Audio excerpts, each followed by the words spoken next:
大家好，我是小溪。秋冬季节天气寒冷，咳嗽、感冒最常见，尤其是小孩子和免疫力比较低的人。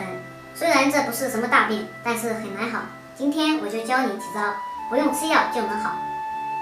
对于风寒咳嗽，第一招，用花椒10粒加梨1个，加冰糖5粒，把梨洗干净，挖去核，填入花椒和冰糖，放进碗里，上锅蒸半个小时就可以。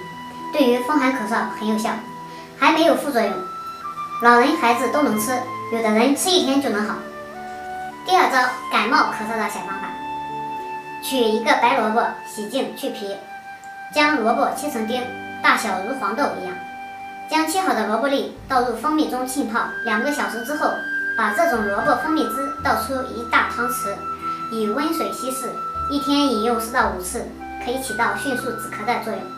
此方法对于气喘也有一定的疗效。